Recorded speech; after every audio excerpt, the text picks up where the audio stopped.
This is now the exercise that we're going to do. So I'm just going to ask you to attempt and do this customer journey map. We're putting yourself in the shoes of the customer. You are now the customer. You are going to be walking this journey to try and understand, how your customers experience how they experience the interactions with your brand or with the channels or with the company. Okay, so the first thing that you would have to do is you have to define a scenario. Define a scenario. And on this example that you have on the screen here, it's a buying process, basically. We've just have a buying process as an example for you. So you can choose for your business. You can even use a buying scenario for your business, what it looks like from a customer perspective. Then you define the persona, that is the character type that represents the customer, the person that you imagine would be walking the journey. Then you define the customer expectations, that is, the ideas that the customer holds in their minds, just like the previous example that we made. And one thing to keep in mind as well, we're looking at the S is. The S is meaning it's the current situation as it is. So as it is now, we're not even thinking about what the future looks like, or the ideal for your business, but just the as is. Okay, so it's the persona that you need to define for your business. It's the customer expectations. It's the scenario at the top. There we have buying process.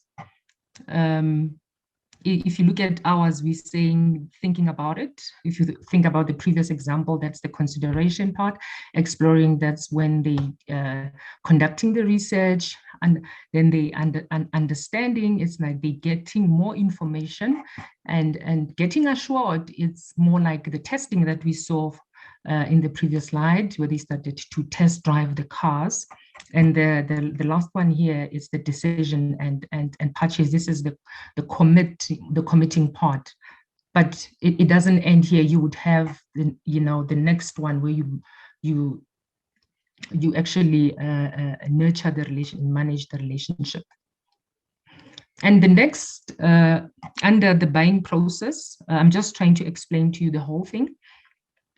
And please try, if you can try and attempt to do it perhaps as I'm speaking. And the mood basically is, how is the customer, what is the mood of the customer when they start to engage, with my customer journey. If you think of let's say a medical practice, when I decide to consult with a doctor, it means I'm not feeling very well at that time. So my mood is not really, great at that time, But when I go in there and I get a good experience, then, my mood, will come out differently. And that is what perhaps, each and every business would want to have. And then we have customer goals. The goals is, what it is that the customer is wanting to achieve. What are the jobs that the customer is performing? And these are specific now to each and every stage of this journey that we're looking at. So when we're looking at thinking about, so for this exercise, if you can just look at thinking about, which could be the considering, what would be the goals, from the customer perspective.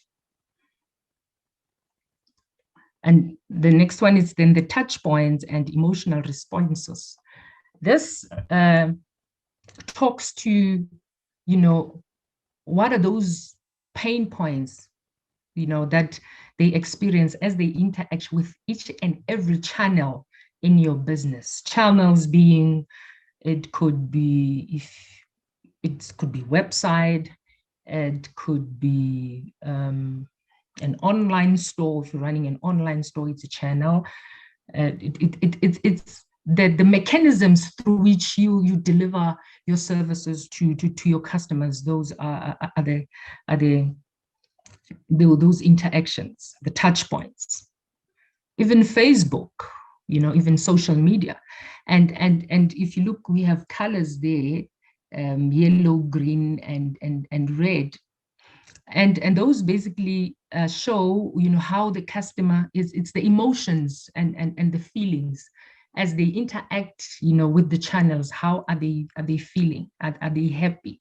So if they're not happy with the channels, it would be red. When they are just satisfied, it's orange. When they are really pleased, it's green. And I've also included a question mark for unknown as well, because this information you would really get by surveying and talking to your customers and really understanding how they feel when they interact with you as a brand or your channels. So it's the research that the business conducts to really understand those pain points that the customers may be experiencing as they go through the journey. And if as a business you have not done that, it's okay. You can note it as such, that to be honest, I do not know. But I'm sure somehow you would have been engaging with the customers, and really you've when customers have issues, they somehow have a channel to communicate with you that I'm not pleased with this, and so I'm thinking there has to be other. Somehow it may not be documented anyway, but somehow it is happening some way in the process. Okay, and then the customer thoughts at the bottom. The customer thoughts, it's basically what are the customer thinking, what are their inputs, their suggestions from the customer perspective. And at the bottom we have ideas to improve. This is now having looked at all this. What are those opportunities that you see as business for improving the customer journey? Xoliswa, I need to give you 30 minutes. Okay. Am I making sense so far? Is there anyone who would like to share perhaps what they have, any questions? Or I'd like to add something, if I may. Yes, go ahead, please. It's Mike here. So, Xoliswa, what's most startling for me about all of this is the realization that so much of this happens that the customers are often thinking about you long before you're thinking about the customer. So they're coming across little breadcrumbs that you've dropped all along the way on your Facebook page, in your group, on LinkedIn, on YouTube. So they're actually investigating you long before you even realize that they might even be a potential customer. And that for me has been already the biggest takeaway, is I've got to go back and see what little breadcrumbs I'm leaving that people might find out about me. Great, Mike. Great. Great. That is so true.